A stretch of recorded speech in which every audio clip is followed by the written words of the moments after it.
Hey, what's up? It's Chris from Brooker Films, and in today's video I'm going to show you how to extend your background inside of Adobe Premiere Pro. So as you can see here, there's this shot of me with this black background, and unfortunately it's not a huge black screen and I've had to use a bed sheet to cover the bottom of it, so we need to extend this. So inside of Adobe Premiere Pro, once we've imported our footage, we'll create a brand new black video. So now from here we'll hide video layer 2, so that is the black video layer. We'll go into opacity and we'll create a brand new circle mask, and we'll draw the mask around the outside of yourself on the black background. Now from here we'll turn the black video layer back on, we'll go up to the mask and we'll press the inverted box, and this will invert that mask.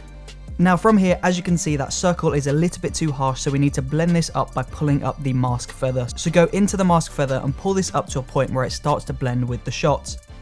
Now unfortunately the color of the black mask does not match the color of the background, so we're going to go into effects, we'll search for tint, drag tint onto that black video layer, and then inside of tint we're going to map the black to the original background layer. So using the eyedropper tool, select that background color, and we'll also do the same thing to the white just to be sure.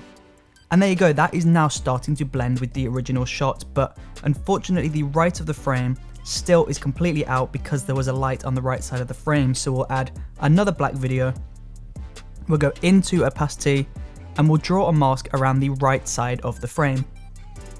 Now once you've completed that, go back into the mask, increase your feathering to blend this out a little bit, and then we'll do the same thing again. We'll go into effects, drag tint onto the black video, and then we'll map the black to the color of the screen.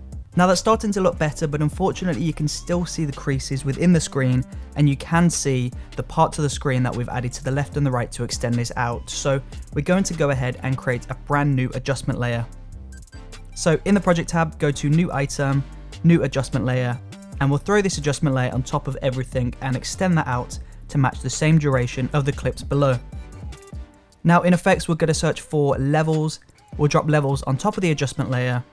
Now inside of levels we're going to go to the first setting, which is the black input level, and we'll pull this up, and instantly you'll see the background has really started to blend as the contrast has increased. We'll pull up the brightness in the white input level, and now depending on how intense you want this black background to appear, you can either pull up or pull down the black output level to increase or decrease the amount of contrast within the shot. And there you go, that is how you successfully extend your background inside of Adobe Premiere Pro. If you enjoyed watching this video, then please do let me know in the comment section below, and don't forget to subscribe by pressing that circle icon up there. And also, don't forget to check out the previous video by clicking this rectangle icon just down here.